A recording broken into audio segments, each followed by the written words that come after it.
Hi friends, welcome to my channel డిజీస్ blogs. అందరూ ఎలా ఉన్నారు? నేనైతే బాగున్నాను. మీరు కూడా బాగుండాలి అని కోరుకుంటూ మరొక వీడియోతో మీ ముందుకైతే వచ్చేసాను. వీడియో ఎక్కడ స్కిప్ చేయకుండా ఎండ్ వరకు చూడండి ఫ్రెండ్స్. అలాగే ఈ వీడియో చూసే ముందు చిన్న లైక్ ఇచ్చి అయితే చూడండి. మీరు ఇచ్చే లైక్ వల్ల నా వీడియో మరికొంతమందికి రీచ్ అయ్యే అవకాశం అయితే ఉంటుంది. మరి లేట్ ఎందుకు, వీడియోలోకి అయితే వెళ్ళిపోదామా? మొన్నటి వరకు మన ఛానల్లో బుడతల మావిడి దగ్గర జరిగిన పూజా వీడియోస్ అయితే పోస్ట్ చేశాను కదండి. సో ఇంకా పూజలన్నీ పూర్తయిన తర్వాత ఆ బుడతల మావిడి దగ్గర ఉన్న యాగశాల అలాగే గోశాల అవన్నీ కూడా ఈ వీడియోస్లో మీరు చూడవచ్చు. ఇక్కడ 10 రోజులు స్వామి అమ్మవార్లకి ప్రత్యేక పూజలు అయితే చేశారు కదండి. మార్నింగ్ నుంచి ఈవినింగ్ వరకు కూడా పూజలు అయితే జరుగుతూ ఉన్నాయి. లాస్ట్ రోజు పూర్ణావతి అలాగే స్వామివారికి చక్కెర స్నానం అయితే జరిగింది. అవన్నీ కూడా మన ఛానల్లో అప్పుడే షార్ట్ వీడియోస్ అయితే పోస్ట్ చేశానండి. ఈ సౌరయాగం అలాగే అమ్మవారి శ్యామలా నవరాత్రులు జరిగిన 10 రోజులు కూడా ఈ బుడతల మావిడ అయితే జనాలతో కలకల్లాడిపోతూ ఉందండి. ఒక్కసారిగా బోసిపోయినట్టుగా అయిపోయింది కదా. 10 రోజులు కూడా పూజలు అందుకున్న దేవతామూర్తి విగ్రహాలన్నీ కూడా నీట్గా క్లీన్ చేసేసి సర్దుతున్నారండి. ఇక్కడ చూసారు కదా, స్వామి అమ్మవార్లు అలాగే శివపార్వతులు, నెక్స్ట్ వచ్చేసి శ్రీరామచంద్రమూర్తి, సీతాదేవి, హనుమాన్, లక్ష్మణ్ విగ్రహాలు అన్నీ కూడా నీట్గా క్లీన్ చేసేసి ఇలా సర్ది పెట్టారండి. మొన్నటి వరకు కూడా ఈ విగ్రహాలన్నీ కూడా ఎంతో అందంగా అలంకరణ అయితే చేశారు కదా.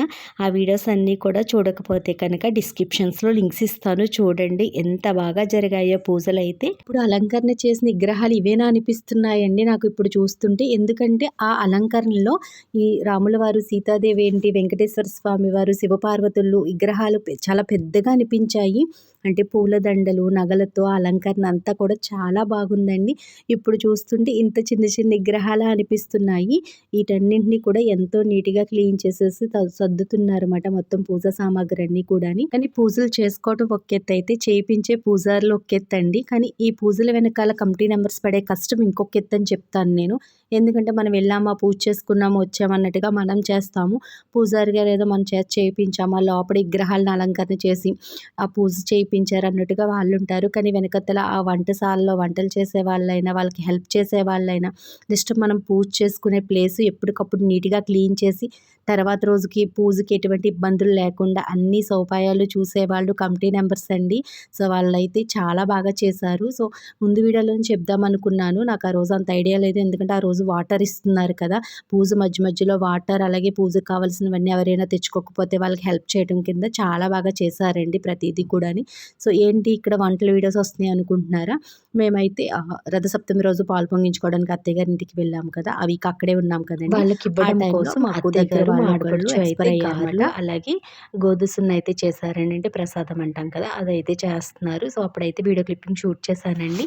మనకి బాగా కావాల్సిన వాళ్ళు, దగ్గర వాళ్ళు అలా ఏదైనా అయినప్పుడు వాళ్ళ ఇంట్లో వాళ్ళు తినడం కోసం అనేసి మా సైడ్ అయితే ఇలా ఏదైనా కొనుక్కునే రెసిపీస్ చేసి పంపిస్తూ ఉంటారు ఆఫ్టర్నూన్ టైంలో.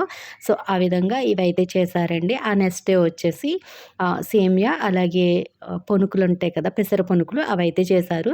సో నేను నార్మల్గా వీడియోస్ అయితే షూట్ చేశాను అంతేనండి. అంటే డైలీ వ్లాగ్స్ కింద ఎలాగైతే షూట్ చేస్తాను అలాగే ఇంకా ఈ రెసిపీస్ అయితే చేస్తున్నారు కదా అన్నట్టుగా షూట్ చేశాను. మళ్ళీ వాళ్ళకి ఇచ్చేవి షూట్ చేసి పెట్టాను అన్నట్టుగా కాకుండా అది కూడా నార్మల్గా చెప్తున్నాను అంతేనండి. మళ్ళీ ఇవి కూడా షూట్ చేసి వీడియోలు పోస్ట్ చేయాలనుకోవచ్చు, కొంతమంది అనుకుంటూ ఉంటారు కదా.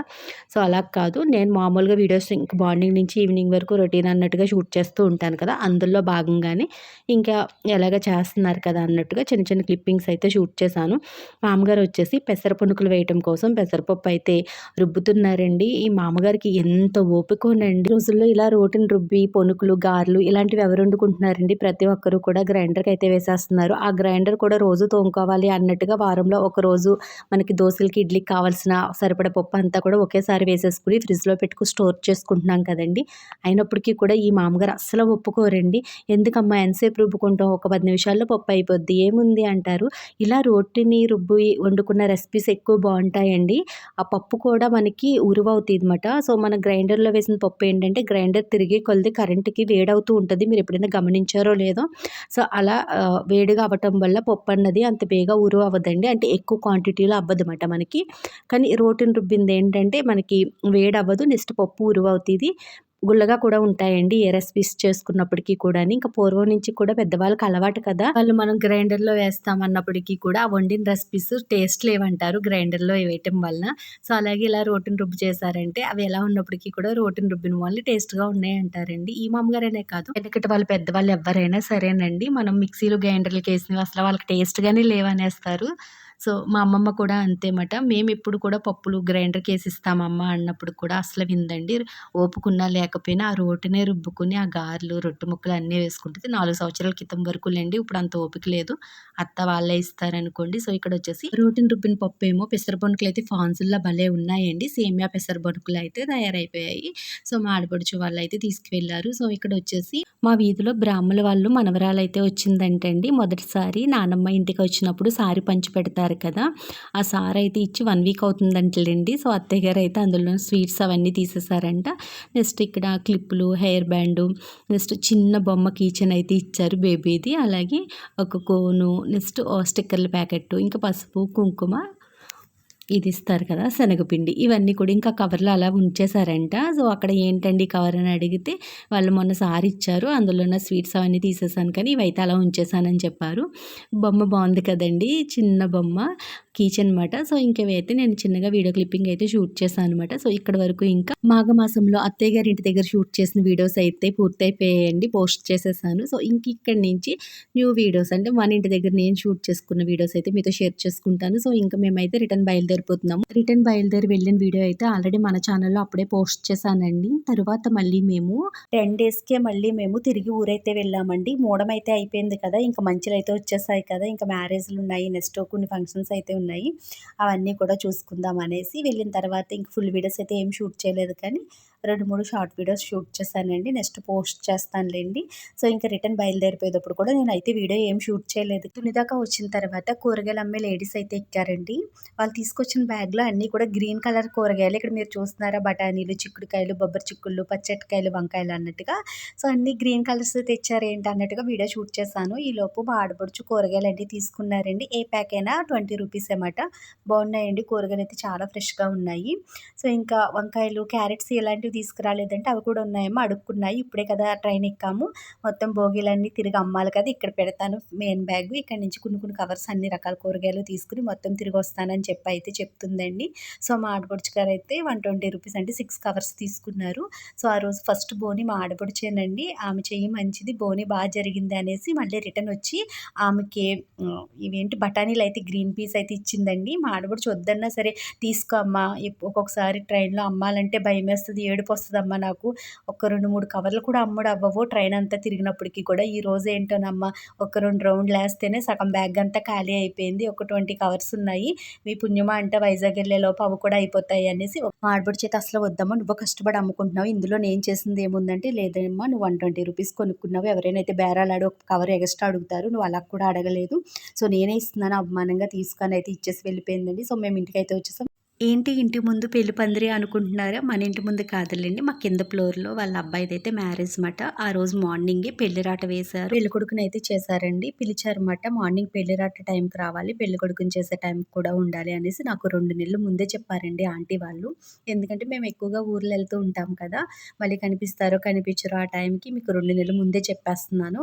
అప్పటికప్పుడు చెప్తే మాకు ఫంక్షన్స్ ఉన్నాయని చెప్తారు. 2 నెలలు ముందైతే ముందు మేమే పిలిచాము అనేసి మీరు మా ఫంక్షన్స్‌కే వస్తారనేసి వాళ్ళలా 2 నెలలు ముందు చెప్పినందుకైనా కూడా నాకు పెళ్ళికొడుకు టైంకి వెళ్ళడానికి అవ్వలేదండి. ఆ రోజు మార్నింగ్ వచ్చేసి మా అత్తయ్య గారు అక్క వాళ్ళ అబ్బాయి చనిపోయి 1 ఇయర్ అయిందండి. ఆ రోజు సంవత్సరకం అయితే వచ్చింది.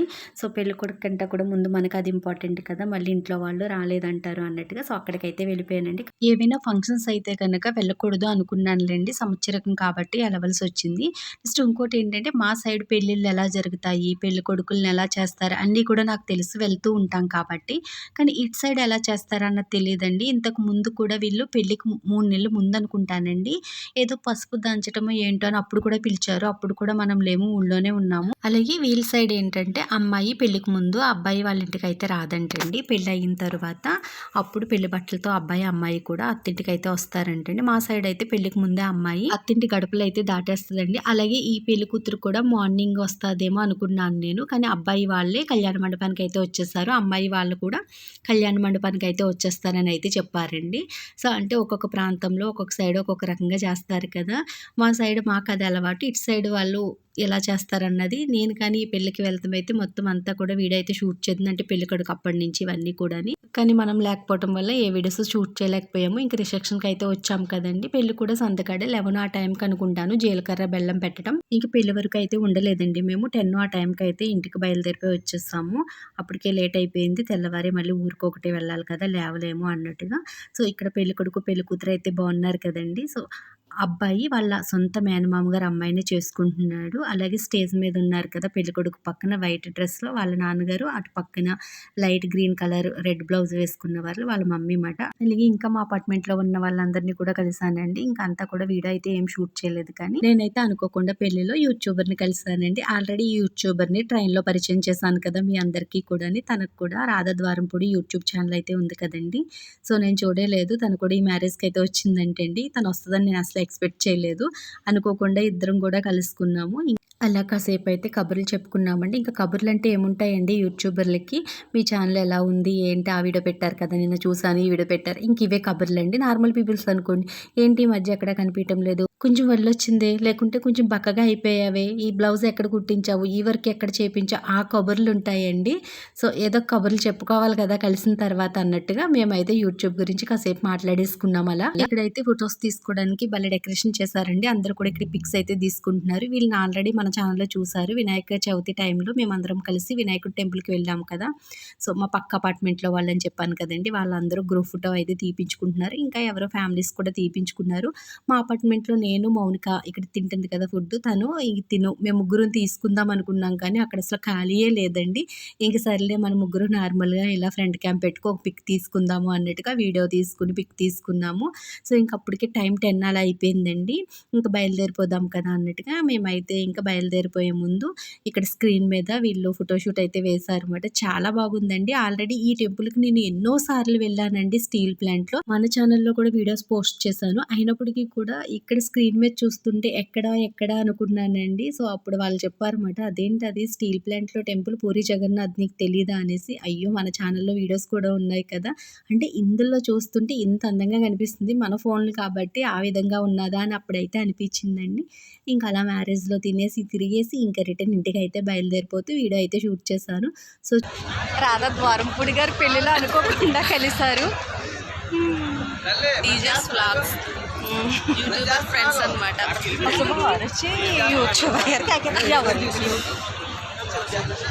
వీడియో ఫుల్ ఎడిటింగ్ చేసేసి వాయిస్ ఓవర్ ఇచ్చేసానండి. కానీ ఈ వీడియో క్లిప్పింగ్ ఒకటి మిస్ అయ్యింది. సో, మళ్ళీ ఇప్పుడు వీడియో కట్ చేసి ఇక్కడ ఈ క్లిప్పింగ్ అయితే యాడ్ చేసి మళ్ళీ వాయిస్ ఓవర్ అయితే ఇస్తున్నాను. అంతే మరి చూసారు కదండి. ఈరోజు వీడియో అయితే ఇంతే. ఈ వీడియో మీ అందరికీ నచ్చుద్దని అనుకుంటున్నాను. ఈ వీడియో నచ్చినట్టయితే లైక్ చేయండి, షేర్ చేయండి. అలాగే మరిన్ని వీడియోలు మన ఛానల్‌లో మీరు చూడాలి అనుకుంటే మన ఛానల్‌ని సబ్స్క్రైబ్ చేసుకోవటం అయితే మర్చిపోవద్దు. పక్కనే ఉన్న బెల్ ఐకాన్ క్లిక్ చేయండి. ఏ వీడియో పోస్ట్ చేసినా నోటిఫికేషన్ అయితే మీకు వస్తది.